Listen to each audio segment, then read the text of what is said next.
आरोपी गिरफ्तार नहीं तो खुशी के बात बा। हाँ तो शुरू से चलत आवता है जितना भी निचला कास्ट बढ़ुए हमनी के ई पहिलका मर्डर थोड़ी नहीं है। इससे पहले कितना लोग शुरू से चलत आवता कि जौन भी निचला कास्ट के जे भी बा हम होके चाहे रउआ होके चाहे अदर भी केहू होके अगर उ मेहनत क के अगर केहू के इंसाफ दिलवाओ तटे अगर केहू के कुछ करत तटे तो ओकरा के नस्लाइटे घोषित करत तनी। अगर अच्छा विकास करत तनी अच्छा लोग के इंसाफ दिवाओ तनी अगर अपना कास्ट खातिर लड़त तनी निचला कास्ट खातिर तो ई शुरू से 16 को कास्ट 16,000 उनकरा पर केस होके प्लेटफॉर्म पे कहत तनी कि हमार साता हम मुखिया रही 2006 में हमार साता पावे खातिर मतलब हमारा भाई के मार दिले। ई बताई कहाँ तक सही बा कौन ऐसा इंसान माने अगर हम गोली मार रहे तो मुखिया निचला कास्ट के लोग बढ़ुए। आप सब एक दूसरे के संगठन बनाई और एक दूसरे के संगठन बना के आ जाई बिहार जाम करी रोड जाम करी ओकरा बाद और बात आवे वाला हर एक घर में के एगो आजाद पासवान मरी हन आवे वाला भविष्य में अगर ए पर एक्शन ना लियाई तो आवे वाला हर एक एगो निचला कास्ट के एगो आदमी। नमस्कार दोस्तों, अभी हम पहुंच गइल बानी एगो बगानी में और हमरा से मुलाकात हो गइल बाटे पासवान स्टार अमन अनमोल जी से। आज भैया से बहुत सारा मुद्दा पर बात हुई। स्वागत हो भैया, कैसन बानी? सबसे पहले तो जे भी रहा और बिहारी न्यूज डी के राजा न्यूज के देखता है हमन हम लोग के 10 नोजोड़ के कोटि कोटि प्रणाम बा। ई बगानी पाकी घूमत रहता नहीं सबेरे सबे बड़ा देख के अच्छा लगल कि ना भाई मेहनत रौरे लोग के परिवार के बहुत चर्चित नेता आजाद पासवान के कुछ दिन पहले लगभग 7-8 दिन पहले गोली लागत अटे, फिर 2 दिन पहले दम तोड़ देतानी और अभी तक जे आरोपी बा गिरफ्तार ना भइल एकरा के लेके रौरा का कहूँ? खुशी के बात बढ़ुए कि आरोपी गिरफ्तार ना भइले तो शुरू से चलत आवता। आरोपी गिरफ्तार नहीं तो खुशी के बात बा। हाँ तो शुरू से चलत आवता कि जितना भी निचला कास्ट बढ़ुए हमनी के ई पहिलका मर्डर थोड़ी नहीं है। इससे पहले कितना लोग गइल आज तक कोनो बात सुनवाई कुछ नहीं की। हमनी के खुशी के बात बा कि जितना पुलिस प्रशासन बा सुतल बढ़ुए।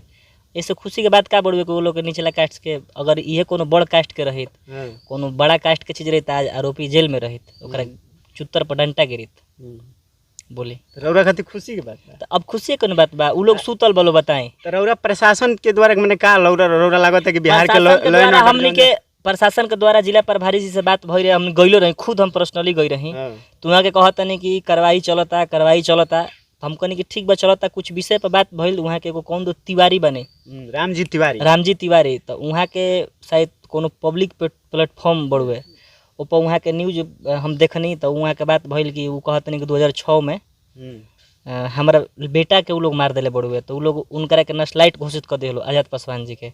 आई शुरू से चलता होता कि जौन भी निचला कास्ट के जे भी बा हम होके चाहे रउआ होके चाहे अदर भी केहू होके अगर मेहनत क के अगर केहू के इंसाफ दिलवाओ तटे अगर केहू के कुछ करत तटे तो ओकरा के नस्लाइटे घोषित मतलब साबित कर दिली। शुरू से चलता होता है एकरा पीछे अब कारण बढ़ुए कि हमनी के समाज में एकता नहीं है।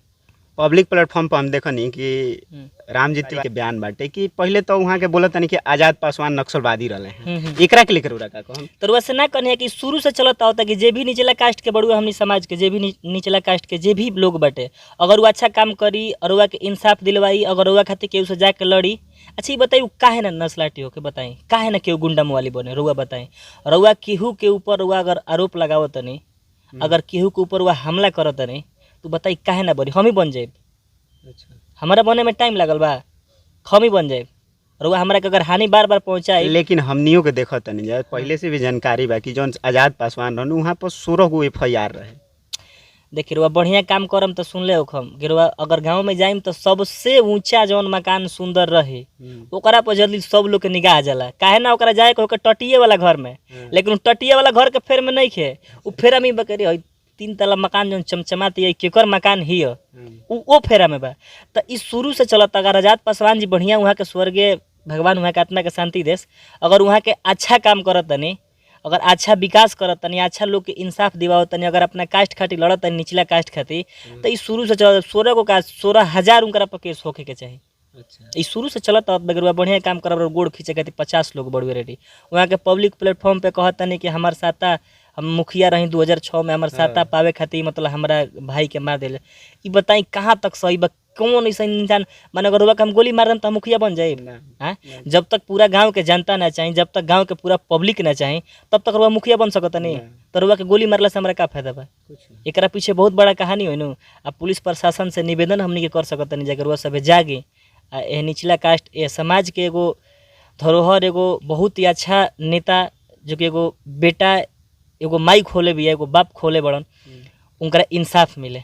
अच्छा, जौन 4 गो नाम लेले बने आजाद पासवान जी, ओकरा में अभी तक केहू गिरफ्तारी ना भइल, जना में एगो नाम एकदम प्रशासन के साथ में बातचीत करत भी नजर आवत हटे।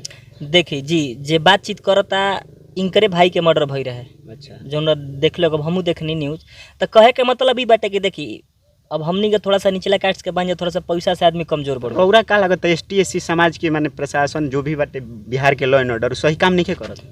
देखिए हमरा कहे के मतलब हम सीधा बात जानी कि जब अगर अपन घर जब तक ठीक ना रहे तब तक दोसर तरह के केहू बोलबे करी। अगर हम ये रिक्वेस्ट करब कि जितना भी निचला कास्ट के लोग बढ़ुए, आप सब एक दूसरे के संगठन बनाई और एक दूसरे के संगठन बना के आ जाई, बिहार जाम करी, रोड जाम करी, ओकरा बाद और बात दिल्ली तक पहुँची तो दिल्ली से खबर है कि आखिर का मैटर बढ़ुए। तो केहू के मतलब 5 गो लोग बढ़ुए गई अपन अथी में का कहल जाला जौना घर चलत रहे, हाँ ओजा गई अमर रहे ओकरा बाद रुआ कहीं सुननी हो रुआ बताएं। हर बात कि कहीं दूगो हमने कलाकार बन जाए कि उनकर चर्चा करत नहीं जा, ओकरा बाद केहू चर्चा करता है केहू नहीं है। रुआ उनकरा घर जाता नहीं, वहाँ के गई नहीं, हमारा के बस इहे 2 4 5 लोग आदमी मतलब जी बोली ओकरे पास ना जाए। तो कहे के मतलब कि 5 लोग के बोलला से हो सकता भैया। तो हम इहे नु कह सकता नहीं कि भैया हमनी के जागरूक होकल जाओ, हमनी के आगे आवल जाओ कि आवे वाला आज एगो आजाद पासवान जी के एगो माई एगो बाप एगो बेटा खोले बड़ुए, अगर हमनी के एकता ना कम तो आवे वाला हर एक घर में के एगो आजाद पासवान मरी हन। आवे वाला भविष्य में अगर ए पर एक्शन ना लिया तो आवे वाला हर एक एगो निचला कास्ट के एगो आदमी मरी हन। आज शुरू से मरत आवत रहन, तब हमनी के जागल जाओ, ठीक बा। तो रौरा मान यही का नाम बा कि जौन ST SC समाज बा ओकरा में एकजुटता नहीं है ना, एकजुटता नहीं है, बिल्कुल नहीं, एकदम नहीं है। अगर एकदम रही तो वही गांव के बताई रामजी तिवारी जौन की खुलियाम मरे वाला आदमी को झूठा नहीं बोलता है। मरने से पहले वो पूरा अपना बयान देकर गया, मरने से पहले अपना पूरा बयान देकर गया कि हमको ये लोग मारे हैं। अगर हमारे समाज एकता रही तो ओकरा घरे जाके काले धरना लगा दी, दुआरिया पर खाली लिख लेना दी, तो पुलिस प्रशासन बोलाइत नो, ताकि पुलिस प्रशासन आके पूछित नो कि काहे जाम लगेले पड़ल, ओकरा बाद आगे कार्रवाई बढ़ित कि ना बोली। हम ही नहीं कहत कि तू मार कर, लेकिन जब ओकरा घरवा के वजह के तू जाम कर देब तो काले पुलिस प्रशासन तरह के आई पूछी कि काहे जाम कैले बड़, तब भैया आजाद पासवान जी मरे से पहले यही लोग के नाम धैले बन रुआ सब एक्शन नहीं खिलेत, ठीक बा। ऐसे हमने क्या कह धरना कैले बन जाए एक घर के आगे, तब इस चीज के आगे लोग बढ़ाइत, तो एक पर केहू के ध्यान नहीं है।